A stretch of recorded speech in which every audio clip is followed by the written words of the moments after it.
I'm sorry, well, I wasn't at that session at the CCLC, but I can't imagine where elected officials cannot communicate with staff on this item prior to You the can meeting. communicate, but you have to come and publicly disclose what the communication was. You can't have a phone call beforehand and then get your questions answered, because it's not just for the trustees to know, it's for the benefit of the public, as we are a public institution and not a private one. That's what I was told. All right. And But I think the issue here has been whether or not the board members send questions to staff ahead of time so that they can be answered at the board meeting, not whether or not questions are answered behind closed doors. The issue is providing questions ahead of time so that they can be answered fully in public. And that's why I asked the question if this document was emailed to everyone, and the answer was yes, it was. So, not to say I'm not an attorney, but I think that there's no common sense in that to say that we can't ask staff a question about a board item. But That's not what I'm saying. What I'm saying is that we can, but the information, the question and answer needs to be disclosed to the public in the board docs, whether it's 72 hours or less than 72 hours, whatever communication we have beforehand. So I brought this up a few sessions ago, and I asked that we provide the Q&A between myself and Ms. Gable as part of the dockets, and it was denied. And that means that we have to provide this information. It's not that you can't ask the question. Absolutely, that's just ludicrous for us not to be able to ask a question, but it has to be provided to the public. okay, if you understand the question, Superintendent President Oakley, what the concern is, we can ask the attorney to provide a simple explanation. Oh, I don't have a concern, President Kellogg. I was just pointing out the input of the attorney that gave the session on the Brown Act. Okay. The expert. All right. All right. Did we do the motion on this one, Madam Secretary? We have. All right, Madam Secretary, if you could please call the roll on this item. President Kellogg? Aye. Vice President Otto? Member Archer, did I hear Member Otto, or Vice President Otto? Aye. Member Archuleta? Aye. Member Baxter? Aye. And Member Zia? Aye. Moving on, item Human Resources, item 5.3, approval of CCA salary schedule. This is an action item. Could I entertain a motion to approve after all this negotiation? There's a motion by Trustee Otto, second, Trustee Archuleta. Is there any discussion at this point in time on labor? Good job by everybody. No members of the board? Madam Secretary, please call the roll on the approval of the CCA salary schedule. President Kellogg? Aye. Vice President Otto? Aye. Member Archuleta? Aye. Member Baxter? Aye. And Member Zia? Aye. Very good, and congratulations again to everybody. Item 5.4, staff, yes. That does require a round of applause. Good job. Item 5.4 is staff equity report. This is an informational item. Superintendent President Oakley?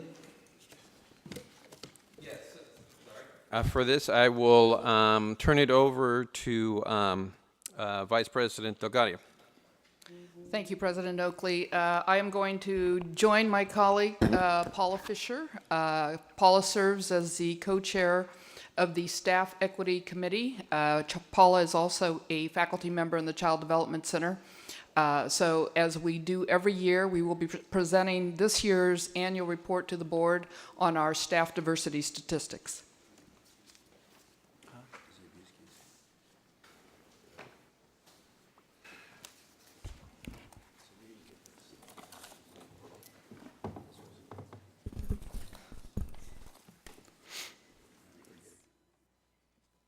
Okay.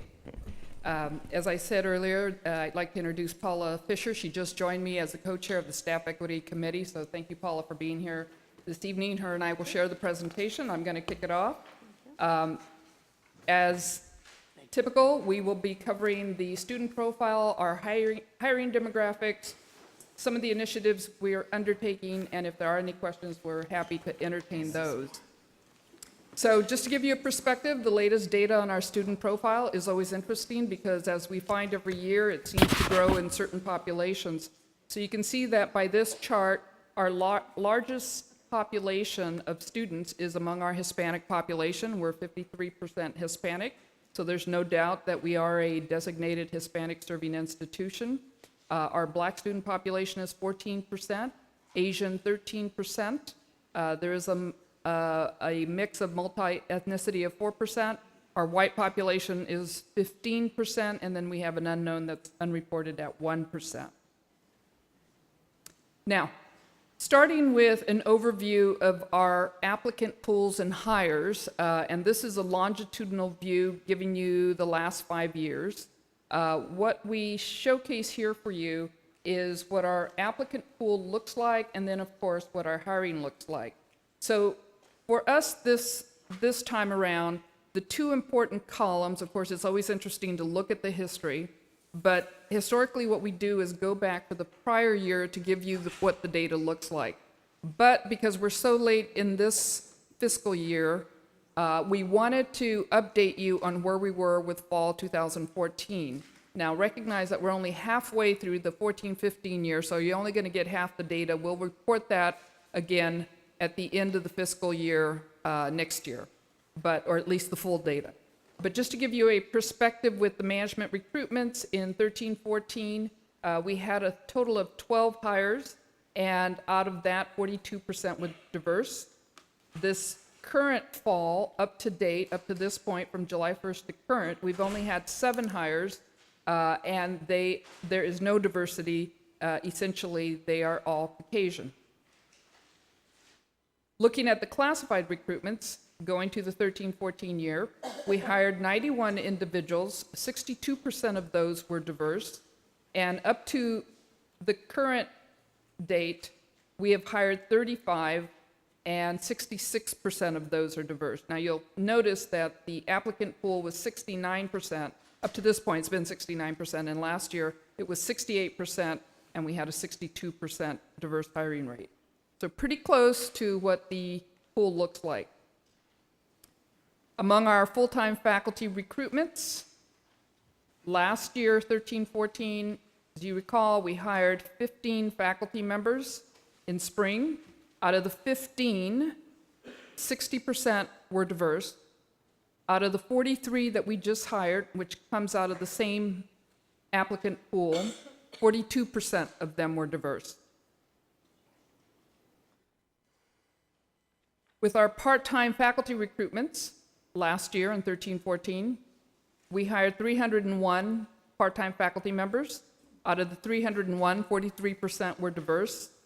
And up to date, up to this point, from July 1st, again to the current time, we have hired 146 part-time faculty members, and 40% of those are diverse hired. Looking overall at our management diversity from a longitudinal perspective, again, over the last 5 years, you can see starting out in 2009, 2010, we go from, if you look at the dark peak row, we go from 43% to 46% to 48% to 51, 49, and currently in the fall, again, we're only halfway through the year, we're at 44%. Looking at the classified staff, beginning in 2009, we hired for diversity 54%, 56%, 53, 56, 58, and again, currently, we're at 58%. So that number is moving in the right direction, continues to increase basically over the years. As you can see by the number of classified, if you look at the current fall 2014 column, at the bottom, we are currently at 418 classified staff. Full-time faculty, the diversity there, again, starting with 2009, we had 32.55%, moving to 34, to almost 34%, 35, 37, 38. So we're moving in the right direction in terms of full-time faculty diversity, and we can certainly give you what the current diversity looks like, since obviously our full-time faculty begins in fall 2014, so this is pretty much what it'll look like for the coming year. Part-time faculty diversity, here are the numbers over the last 5 years. 2009 starting at 30%, then 31, 30, 34, 36, 36 again. And of course, we're going to do another large hiring push for spring semester, so we're not done with the current 2014-15 year. So if we look at the diversity across the board of where we are with all employee groups, our management is at 44%, our classified is at 58%, our full-time faculty at 38%, and our part-time faculty at 36%. So just to give you a perspective on some of the initiatives that we undertake to increase that diversity among our staff, I'm going to turn it over to Paula Fisher, who'll give you that overview. Paula? In spring 2014, the Staff Equity Committee, in conjunction with the Faculty Professional Department and the Human Resources Department, sponsored a Diversity, Equity, and Inclusion Certificate program titled Walking the Talk. To achieve the goals of the program, all segments of our community college community were encouraged to participate in the program. The first important goal of the program is to build a knowledgeable, student-supportive LBCC employment environment equipped to better enable our diverse student population to pursue and achieve their educational goals. The second equally important goal of the program is to provide the LBCC employees with progressive and proactive educational opportunities that enhance, build, and strengthen a collegial environment that embraces the diversity of our workforce. The certificate of completion is obtained by the completion of at least one course in each topic area sponsored. The program is intended to be completed over a period of time as the workshops are offered. The workshops presenters include various instructors and representatives from the community. The 6 core topic areas of the certificate program were addressed through various workshop presentations held on the March 14th Flex Day.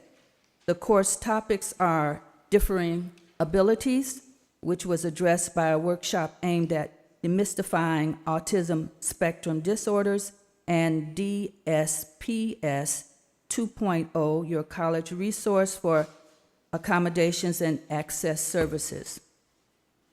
Ethnicity and cultural privilege were presented through a workshop addressing white privilege and another workshop devoted to understanding diversity and sensitivities of Muslim students. The core topic of sexism, heterosexism, ageism was addressed through the workshop LBGTQZ Safe Zone. Socioeconomics was addressed by the workshop responding to student in crisis. The core topic, veterans, was addressed through a workshop, Veterans to Vikings. Each of the workshops were well received by our faculty and staff, and the Walk the Talk certificate program will be offered in March 2015. Another initiative of the Staff Equity Plan is the Faculty Internship Program. This program began as a pilot program in 2010 to create a pipeline for part-time faculty positions. Individuals in a master's program or who have a master's degree and never taught may apply to participate as a faculty intern. Interns are paired with full-time faculty mentors over a course of 1 semester. The goal is to support their hiring into part-time faculty assignments. From 2010 to 2013, 23 program graduates. 78% were intern diversity, 61% faculty hire rate. The 2014-15 faculty interns are Melissa Berry, English Department, Anthony Staros, faculty mentor. Nicole Fowlis, English Department, Natalie Burgess, faculty mentor. Ray Haugao, Political Science, with Paul Survey, faculty mentor. Matthew Akoski,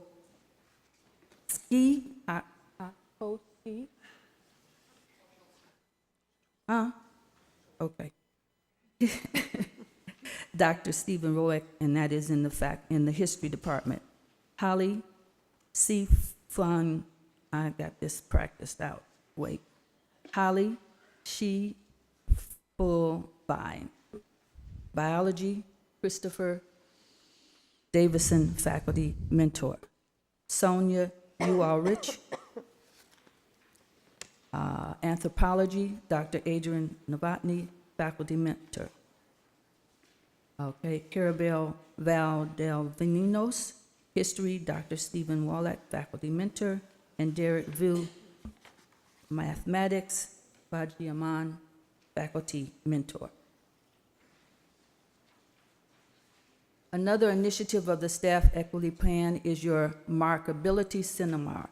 The seminar is open to the community at large and has been presented for 4 successful years with over 125 participants attending the February 8, 2014 seminar. Participants attend a full day of activities that include resume preparation, do's and don'ts in oral interviews, a panel of department heads and supervisors sharing with participants what they look for in applicants. The next seminar will be held February 7th, 2015. Thank you. Question? I'm sorry. Members of the board, questions this time on the staff equity report? I have one. Mrs. Trustee Zia? One, thank you so much for your great presentation. I just wanted to see if you were aware that the Port of Long Beach, where I'm employed, has started an externship program for faculty, and they're going to be expanding it. I'm hoping within the next year, and they're working with our. They've been in communication with our superintendent, President Oakley. But I wanted to just put it out there that it provides an opportunity for a virtual internship or externship, as they call it, for our faculty to participate in maritime industry and beyond. So just wanted to put that out there, and thank you for your great presentation. Other members of the board? Chair recognizes Trustee Archuleta. I just wanted to ask a question regarding how we market some of our positions. I noticed that in some of the categories, as you look at the longitudinal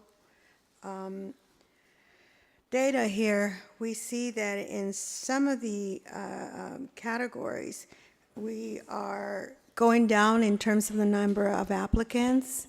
I think there were, for instance, if you look at your management recruitment, you see that for Hispanics in 2010-11, you had 25. In fall, you had 24.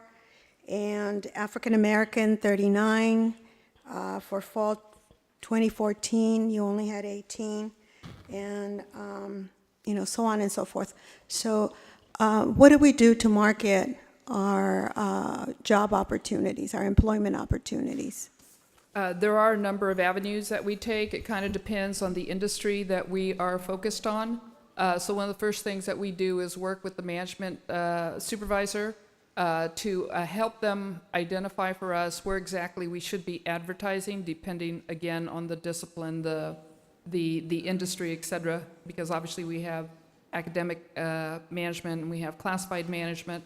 So that's one piece that we do. At times we advertise in the LA Times, we advertise in the Chronicle, we advertise locally, we advertised on the registry, the community college registry as well. But I think probably one of the more effectives is through listservs as well and on our website.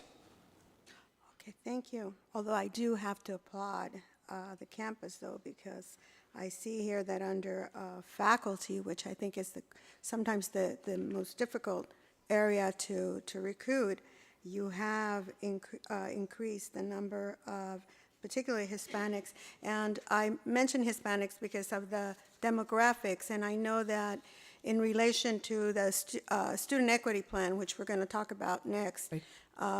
It's important that our institution is reflective of the demographics that it serves, the general demographics. that it serves. Absolutely, and I think that it's important to showcase what our student population looks like. Exactly. It's amazing to see, I mean, I started my career here at the college back in the late 1980s, when the statistics were actually inverse, and to see a 53% Hispanic population today is almost amazing. So recognizing who our student population is certainly helps us understand, where we need to make movement in our staff.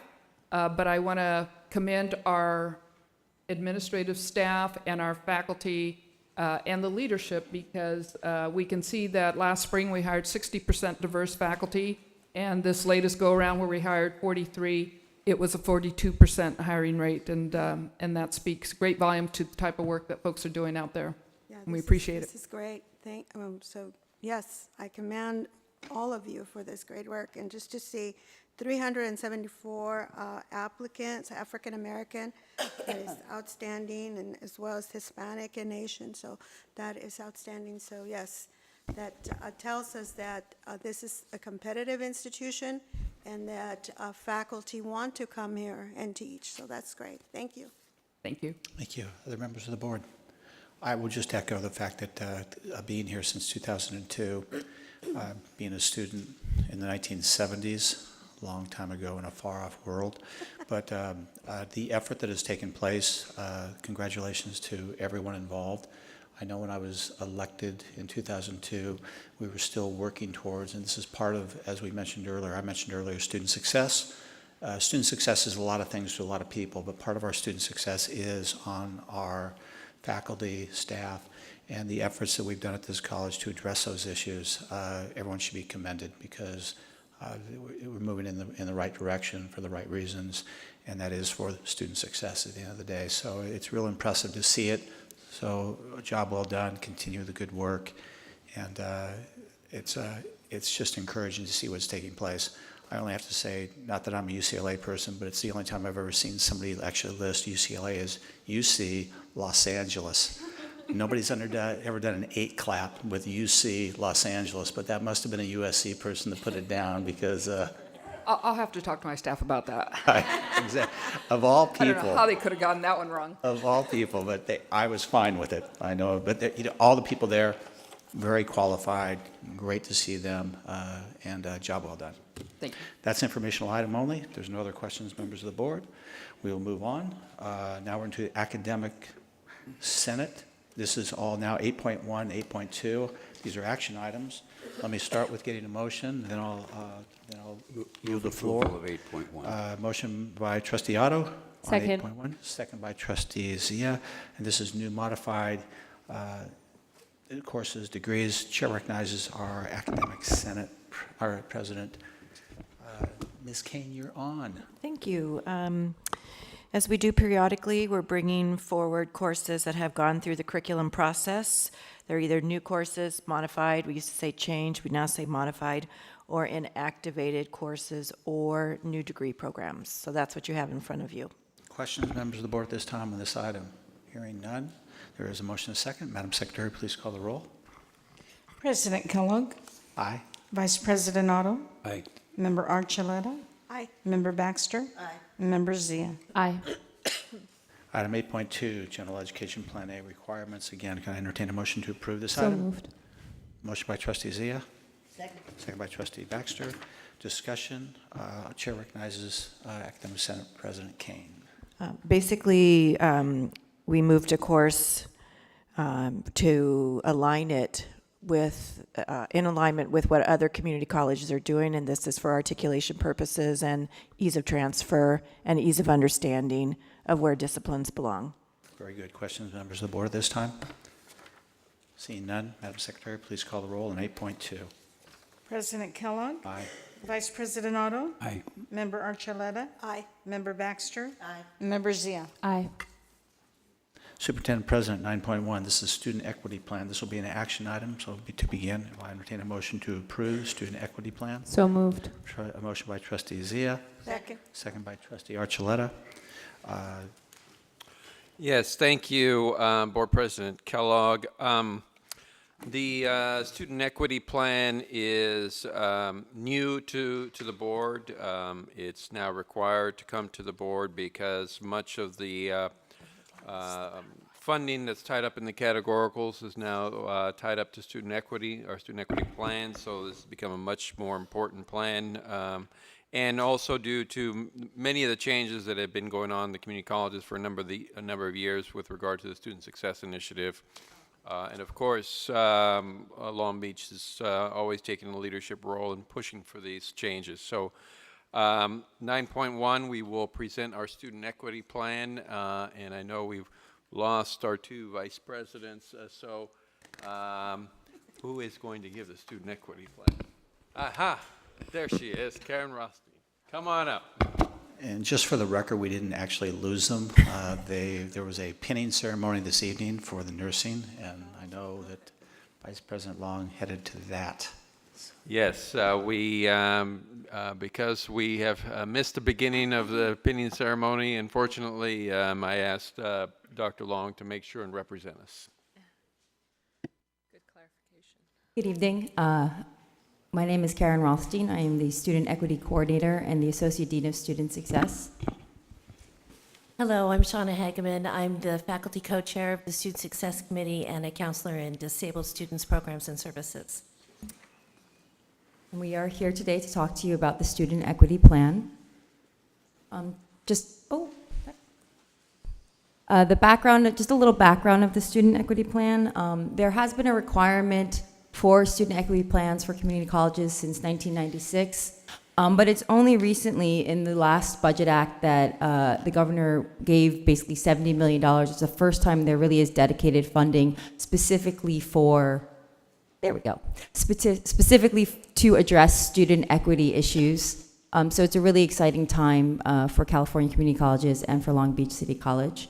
And the purpose is to ensure equal educational opportunities and to promote student success for all students, regardless of race, gender, age, disability, or economic circumstances. The requirements for the Student Equity Plan, there are 3 basic regulations that we must meet: Title V, the Student Success Act, and the Budget Trailer Bill. In Title V, the section 54220 talks about the requirement for a student equity plan. The Success Act of 2012 discusses disaggregating data and looking at disproportionate impact. And then the Budget Trailer Bill provides some additional subgroups we need to examine as part of our student equity plan. And then this is a quote from the Chancellor's Office template where we talk about what disproportionate impact is.